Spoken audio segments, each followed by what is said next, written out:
On your Wednesday episode of Locked On Raptors, we return one of the great parlor games in Locked On Raptors lore. It is What's More Likely, where we dig into some either-or situations and determine which is the most likely outcome, like who will finish higher in their respective award of choice voting, Pascal Siakam or OG Anunoby. What will we see in terms of where the Raptors finish in the standings? Will they be top three or somewhere lower than that? And a couple of old potential reunions with former Raptors could be on tap by the deadline. We'll dig into which guy is more likely to end up a Raptor between Jakob Poeltl and my boy, Terrence Ross. That's all coming up on today's episode of Locked On Raptors. Thanks so much for hanging.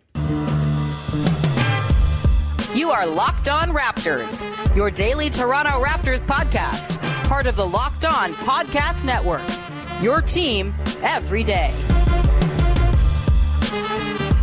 Hey, what's going on? Welcome to episode number 1278 of Locked On Raptors for Wednesday, November the 9th. I'm your host, Sean Woodley. I've been covering the Toronto Raptors now for 9 seasons. You can find my Substack newsletter Post Touches just by going to my pinned tweet over at Woodley Sean. As long as Twitter is operational, you can go find it there and subscribe either for free or for a small monthly or annual sum. You can also find the show at Locked On Raptors on Twitter, and you can subscribe to, rate, and review the podcast for free on all your favorite podcast apps. It's much appreciated when you go ahead and do that. And it's always appreciated when you make us your first listen of the day as well. All right, let's get to it. On today's show, we're playing What's More Likely, one of my favorite parlor games here on the podcast. And I'm joined, as I usually am on a Whatevs Wednesday, by Katie Heindl. Katie, how the hell are you? I'm good, man. Back in the city. Was in New York City over the weekend, watching a lot of people run for hours and hours and hours in the marathon. Got to go by Madison Square Gardens and just, I was going to say like shake my fist at the Knicks, but if anything, it's kind of just like, you keep going, guys. Yeah, they're the normal New York basketball team now. It's quite a role reversal. But I'm good. That's good. How long do we imagine the Knicks are going to stay normal? They're in like this weird, it's been like multiple years now where it's like James Dolan hasn't set anything ablaze. He hasn't banned any former legends from MSG. Like the shoe is about to drop at some point here, right? It's one of those situations where he's done so many of the terrible things that it's like, how many more people can you don't have that many more like public like celebrity fans to ostracise. You know what I mean? You don't have many former players to like disgracefully like shame for no reason, like with Charles Oakley. Like you're running out of options. So maybe that's why Dolan has his sights set elsewhere. Or they're just like, please stay away from the team. Yeah, I mean, the New York Rangers are good now and have always, I think, kind of been his preferred vice among the sports teams he owns. And they've lost a few games in a row. So I'm just waiting for Gerard Gallant to get fired for those hockey heads out there. We can move on from that, though. Yes. Who cares about James Dolan? Glad to hear you had a good time down in New York watching people run. Maniacs, all of them, who compete in long-distance running. Very much respect to all of them. But again, I'm still in pain and traction from dancing at a wedding 4 days ago. I can't even imagine what the people who ran that marathon are feeling today. So let's dive in, Katie. It's What's More Likely. We teed up the 3 segments we're going to do off the top. So let's just dive in right now to the very first of our What's More Likely scenarios. Again, how this works is there's just an either or, usually pretty extreme on both ends. And we got to decide what the most likely outcome of them is. And we begin with awards talk.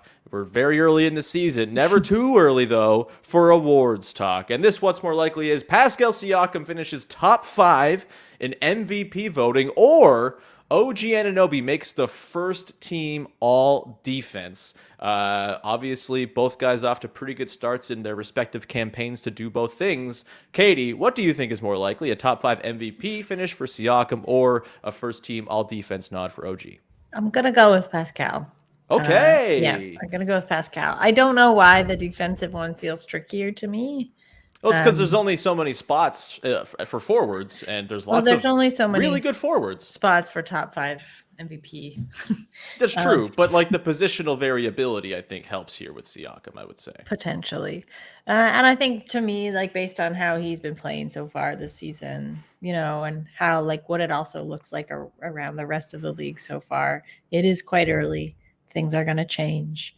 But I feel like he's a very strong contender at this moment. Yeah, I think so too. I mean, the injury obviously hurts matters, and you hope Yes. he doesn't miss too much time. If he misses 8 games, like plenty of guys have won MVP playing 70. Yeah, what's going on in games Dallas or with whatever. this like drip under the I'm Tim Hardaway guessing- Jr. got hurt the same way? Mhm. I don't like it.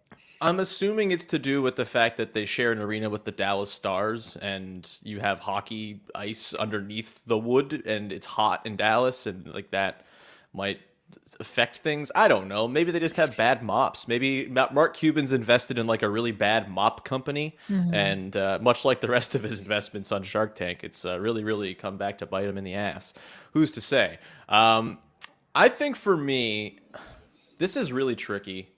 The narrative stuff, like, look, you could argue whether narrative should have anything to do over the MVP voting, but it does. You can't argue it. The people who vote for it care about it, and so we have to consider it. And the narrative juice I think Siakam could have, if the Raptors go and are a top 3 seed in the Eastern Conference, which we'll get to next, and if they, go and win 50-plus games, and Siakam plays the way he has through the first, 9 games he's played this season, I think there's going to be like one of those real sort of, oh, well, yeah, you got to put him 5th on the ballot. Like, it's just, he's got to be there. Kind of like, the Ja Morant, I think, came 7th last year. That's kind of the similar sort of avenue I see for Siakam to get there. Ja missed a ton of time as well, so it's been proven you can finish high even if you miss time. So yeah, I think that it's pretty likely for Siakam, or at least feasible for Siakam to finish top 5. That said, I think the most likely here is OG making first team all defense. The campaign has already begun, and the fact that he's finally getting the counting stats that people really, really need before they decide someone's good at defense, I think that's going to matter here. He's leading the league in steals right now. He's leading the league in combined steals plus blocks, which is pretty awesome. And it just feels like the hype train has already begun. He's kind of getting the hype train going himself, like shoveling coal into the furnace just with every press conference he gives, talking about how rad he is at defense. I like that. And I just think, Giannis is going to be one of the forwards, obviously. Like that figures that's going to happen. But after that, I mean, OG has been probably the best defender in the NBA so far this season. He's just been monstrous, and we always knew he was a really great defender. The counting stats were never quite there to match. But yeah, I'll say it's more likely OG gets into the all-defense conversation, the first team all-defense conversation, than it is Pascal finishes top 5. I think both are very much on the table, though, which is very, very fun. And, by the way, the NBA does their little NBA.com awards ladders, and OG was 3rd on the one that came out this week behind Giannis, who's amazing, and Marcus Smart, who's been way less good defensively this season for the 24th best defense in the league. But reputation, baby, we love it. Either way, I think we are split on this one. And that's fine. Look, that this is one of them good problems. Oh no, there's too many good players who might finish high in awards voting. Whatever will we do? I haven't gotten a chance to speak with you since the Siakam injury, Katie. Just quickly here, like, what's your read on the team's sort of ability to weather his absence? Because it looked pretty decent on Sunday night, not so good on Monday. Maybe it's just a matter of if Scotty Barnes is good, they'll be fine. If Scotty Barnes plays like he did Monday, they're screwed. But what are your thoughts on their ability to weather this Siakam-less stretch of the schedule? It's gonna be up and down, right? Like he's such an anchor for them, and also like it certainly doesn't hurt that he's come out playing the way he has this season. It sucks for him. To just have a little bit of a blip, though I think it'll be an easy thing for him to bounce back from.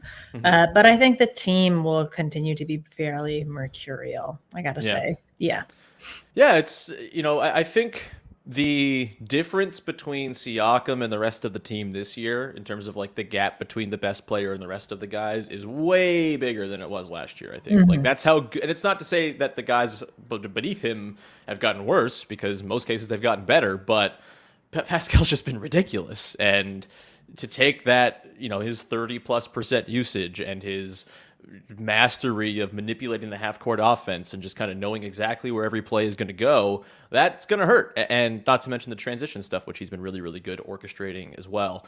And so maybe, look how many seasons that took, right? And you look at the kind of mean age and mean whatever season they're in for the rest of the team, which is 2 or 3. Right. Totally. It's pretty I don't know. Or just in terms of maybe a little longer in the league, but the usage is not there. 100%. The usage is not the same or hasn't historically been, depending on the teams that they've come from. So you kind of cobble all that together and you're really going to miss Pascal Siakam. Totally. And look, I think Scotty Barnes is a basketball savant, and I think he'll probably get to that level sooner than most players do, just because look at the passes this guy's throwing. Have you seen the passes this guy throws, Katie? Have you seen them? They're crazy. I've seen them in person. They're nuts. It's bonkers. And he's looking up into the press box while he's throwing gorgeous 50-foot transition passes. I can't get enough of it. But yeah, the refinement in Pascal's game is so much further along that it's going to be a thing to try to manage here. But yeah, I think they can probably hang. The schedule's not too crazy. And Fred VanVleet's really good. We forget about that too.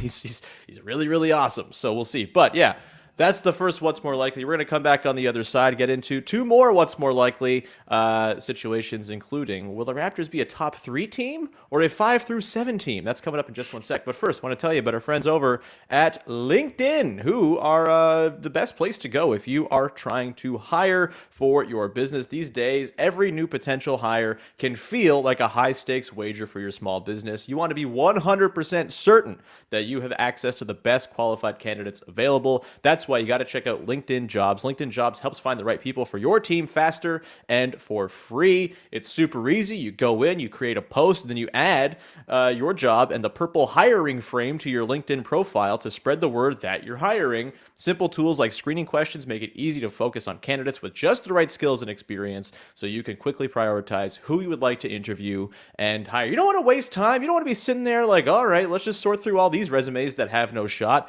That's not what you want. LinkedIn's going to make it targeted. It's going to make it efficient. LinkedIn Jobs helps you find the qualified candidates you want to talk to faster. Post your job for free at linkedin.com/lockedonnba. That's linkedin.com/lockedonnba to post your job for free. Terms and conditions apply. Go check out LinkedIn Jobs. All right, we continue on here with your first listener of the day, Katie Heindl, along for our customary Whatevs Wednesday, and we're playing What's More Likely, one of my favorite games on the pod. I don't know if anyone else likes it, and I just thrust it upon everybody, and you guys are all very gracious when I decide to play these silly little games. All right, Katie, let's dive into the second of our What's More Likely questions, and that is, the Toronto Raptors will finish top 3 in the Eastern Conference, or they will finish between 5th and 7th. I think based on the tire fire that the Nets are, based on the fact that the Heat are not playing super hot right now and don't really seem to have a ton of answers available, I think top 7 kind of feels like the range where the Raptors are going to end up here. Apologies to the 4th seed for getting thrown out of this this conversation entirely. I just kind of think the 4th seed is where they're actually most likely to finish, and that's fine. So we're going to go with the extremes. Top 3, 5th through 7th. What do you think is the most likely bracket in which the Toronto Raptors will finish by season's end, Katie? I think 5th through 7th. Okay. I think you can't discount. It's a long season. I don't ever want to say people are going to get hurt because it's hell, but people are going to get hurt. Not just Raptors players. Yeah. Right. So that's going to fluctuate things. If you're just going on pure play and results and you're assuming this isn't a bubble and, no, everybody will stay as they are, I would say top 3. But there are too many variables in the Eastern Conference this season, which is why it's so much fun and exciting to watch, and I think everybody's going to be on a bit of a roller coaster, and the Raptors are no exception. So your guess of 4th is probably the most likely. Yeah. But I'd say between 4th and 6th feels pretty, and it will be I don't imagine it being a steep drop off. That's what I imagine. That's how close things are going to be by the end of the season. It's going to be airtight. The Bulls look mildly frisky and weird, even despite some injury. And if they get Lonzo Ball back, maybe that kind of changes the whole game for them. And they're right in that sort of top 7-8 conversation. We kind of all, I think, projected them to be ninth, but, the Nets and Heat are doing Nets and Heat things right now. By the way, I have much more faith that the Heat will figure this out than the Nets. Yes. It should be stated very plainly. But yeah, I think the Bucks, you probably pencil into the top seed. They don't even have Middleton back yet. They're 9-1. They're really, really good. And it seems like Giannis is just somehow doing it again and getting better, which is horrifying. So I think they're kind of in there. The Celtics are 7-3, and they look really, really good despite their defense not performing super well at the moment. Jason Tatum is playing out of his damn mind and is almost surely, to harken back to the first question, going to finish top 5 in MVP voting again. And Malcolm Brogdon's been a nice addition there. They still don't have Robert Williams back, and if they ever get him back, they're probably just going to be the same team they were last year, where they're just this behemoth. So I'd figure they're going to be top 3. Then the Cavs and Raptors are kind of the next two teams to dig into. The Cavs have a bit of an edge in the record right now. I do think, the Raptors have played a difficult schedule. The injuries have obviously been there. Obviously Garland missed time for the Cavs too, so everyone's got injuries to fall back on as an explanation. But those two teams, like their head-to-head matchups are going to be super pivotal, I think. And I do like the way the Raptors match up with the Cavs. I think it's not a fluke that they won that game on opening night, and that was for a while the only Cavs loss. The wing thing is going to be a problem, I think, for Mitchell and Garland to sort of handle in the half court. And that's styles make fights. That's going to be a really, really fun matchup between those two squads. And I honestly think their head-to-heads might determine who gets that 3 seed. And with that, maybe I'll say top 3 is most likely.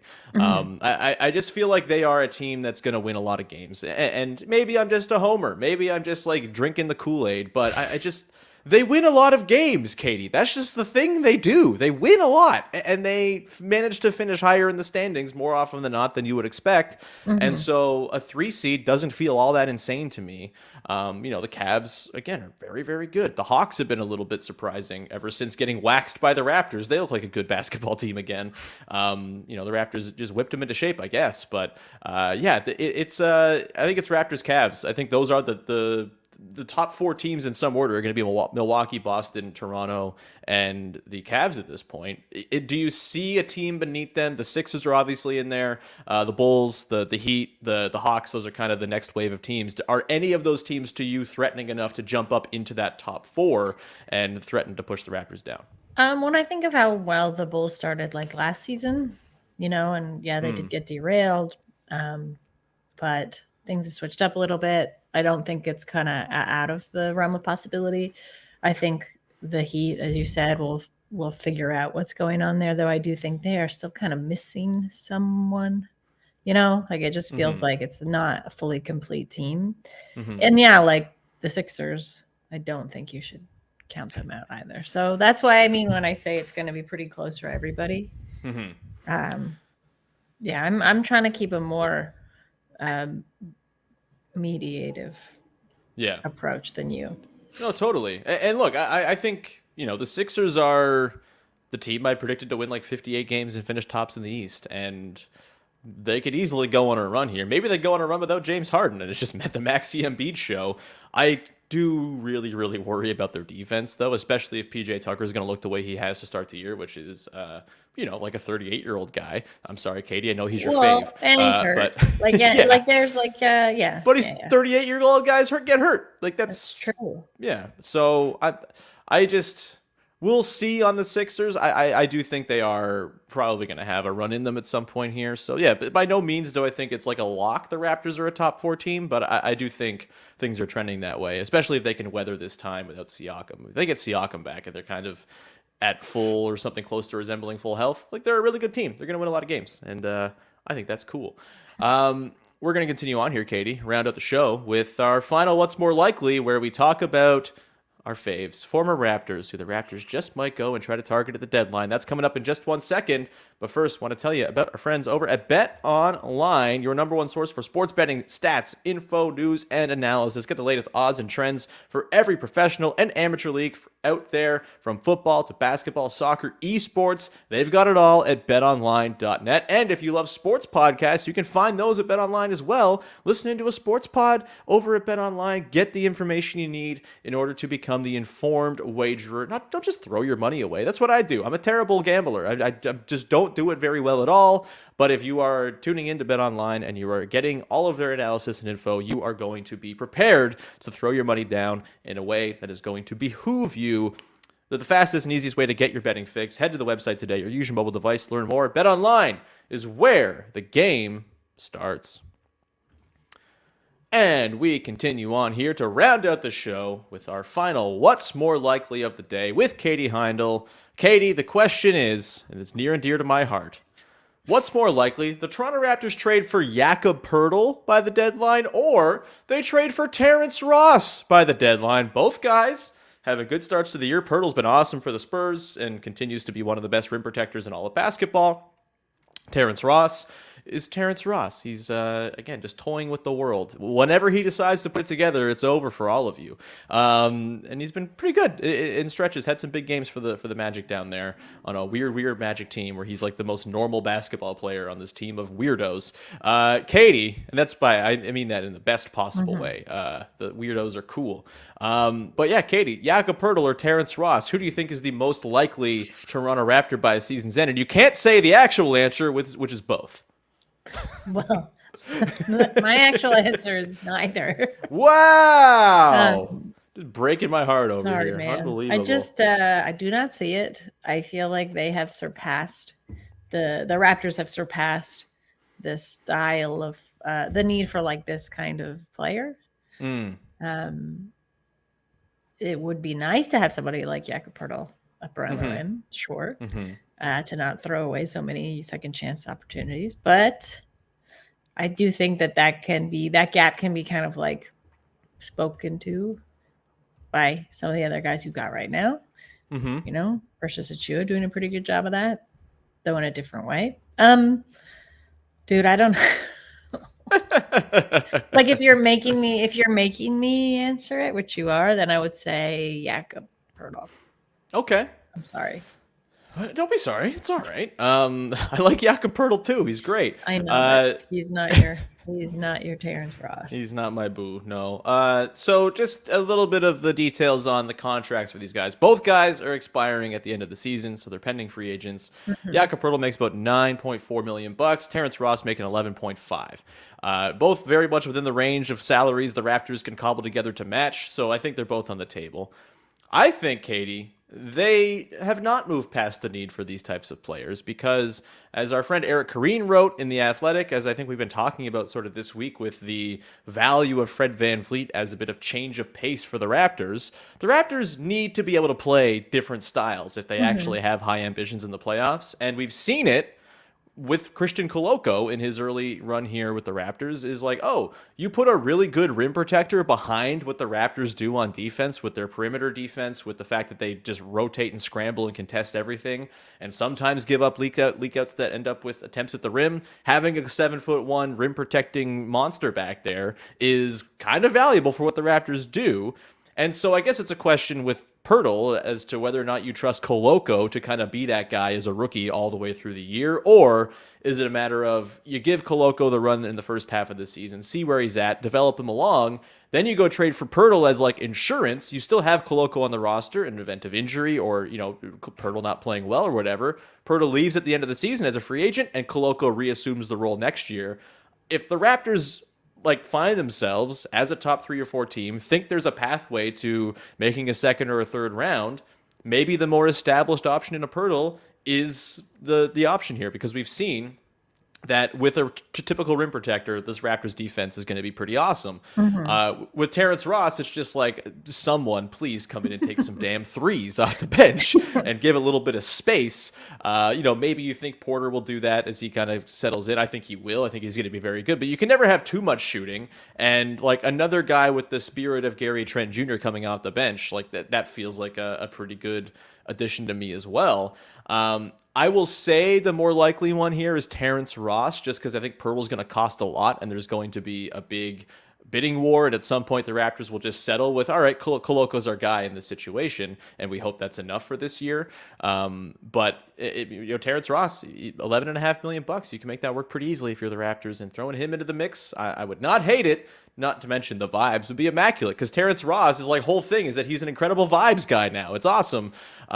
Katie, any thoughts on what I just said there to expand upon? Am I completely insane in my Terrence Ross reunion lust? You can talk me down if you want and calm me down. I don't know. No, I mean, I don't want to try and talk you out of, your heart's desire. But again, I agree with the idea of like, yeah, obviously this team has to learn how to play different styles of basketball, because what the current style is and will only like, it's not going to maintain them. Like even within a season, let alone like in a playoff series, right? They're going to need a lot more kind of tools in their toolbox or in their arsenal, however you want to put it. However, I do still think that they have surpassed this style of guy. I would wonder how well Terrence Ross would fit. Not to like, knock his own versatility, but just the role he's played in Orlando kind of all these years. It would be a different and I think like more significant ask of him. But then maybe, both of these guys have been here before. Maybe they'd find it a lot easier to like slip back into the system. I just I don't know, man. I can't picture it. But if I'm wrong, that's great.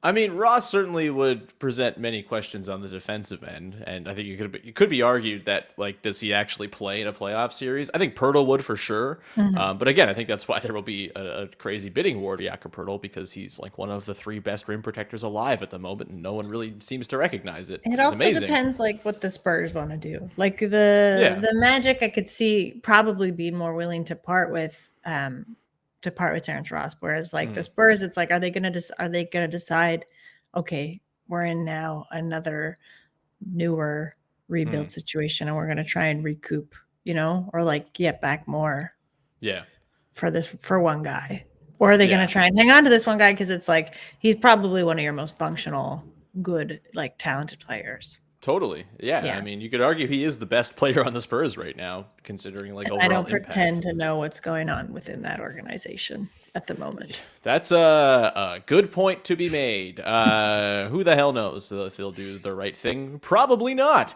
God. What? Just give me wax a little bit, Katie. We talk about friendships on the team and how the importance of the interpersonal dynamics are. Sure. Yak and skills, that was a thing. We know Jakob Poeltl and Pascal Siakam are buds. They still are. What would it mean to you? What kind of splendor would it bring to your life to see those two reunited and playing next to each other? How fun would that be, Katie? It would be fun. Pascal Siakam doesn't really have like a close, you and I have talked about this before. There aren't really like close friendships as close as Lowry and DeRozan were kind of on the team. It would be nice. They've also matured a lot. They're different people now than they were when they were playing together. I don't know. They've matured. Jakob Poeltl seems just like I don't know. What could they give to each other? Just like camaraderie, people to go out with for dinner, all that good stuff. Hugs, Katie. So many hugs. That's true. That part of it would be swell. Yeah. By the way, the answer to this question is neither. They're going to trade for Monte Morris, and that's going to be fun too. I gotta say, Katie, I'm ready to like throw myself into the trade stuff this year. It sounds like it's going to be fun because there's lots of teams that are just like, let's trade all of our players to get bad because Wemby's out there. I feel like it's going to be a compelling trade season. Probably a little early, but I'm like compelled on that to that end until I realize it's like, well, you've got to give guys up to get guys back. Yeah. Well, here's the thing. Part I hate the most. That like the Raptors do have plenty of maneuverability when it comes to like making trades and the salary matching and stuff. Like I feel like Kem Birch and Malachi Flynn is like the duo you stick together to maybe make it work, and then you throw some picks or whatever in. It would suck to lose Kem Birch. I think Malachi Flynn, maybe that's over. I don't know. I don't want Cam to have to go back to Orlando in like that kind of situation. Oh, that would suck. That would be a nightmare. He would be like the seventh center on that team. It was just all centers, Katie. It doesn't end. And I guess they're more power forwards than anything else. Maybe he'd fit in wonderfully. He would be to the Magic what Christian Koloko is to the Raptors. Like, whoa, a guy who can play the middle? Unbelievable. Yeah, I feel like that's a pretty good place to leave this one, Katie. Thanks for crushing my dreams, as always. It's lovely. We need your level-headedness here to talk me down when I get a little riled up. Katie, we're going to round it there. Thank you so much for hanging out. Always the best to have you on the show. We'll be back again tomorrow to break down the Raptors game against the Rockets, which should be, if nothing else, fun and sloppy, because that's what the Rockets do. But Katie, anything you would like to promote for the good people out there before we get going? I will promote. Oh yeah, I wrote a profile on. He's now a Duke player, but Australian basketball player Tyrese Proctor. Cool. And I got to talk to Marty Clark, who's kind of a pretty legendary Australian coach. He's pretty much coached every Australian player that's entered the NBA, but he is the technical director at the NBA's Global Academy. Mm-hmm. And I also interviewed the head of basically the Global Academy system in the NBA for that story. So it's half a look at Proctor's development, also half a look at like how the NBA Academy system works, and also works as an alternate pathway for a lot of athletes who come out of Basketball Without Borders camps and maybe don't have the resources or the access to the collegiate system, for example. So it's like, how do they make it into the NBA if that's where they want to go? And also like, what other kind of skills does the academy lend to young athletes? So I thought that was really cool. I learned a lot actually. And it's a very cool system. And now I love Australians, so. Oh no, that's going to affect your Halloween writing so drastically. I know. Oh dear. No, it's cool. And Tyrese is a really kind of exciting, super level-headed young player, and I hope that Duke knows what they have.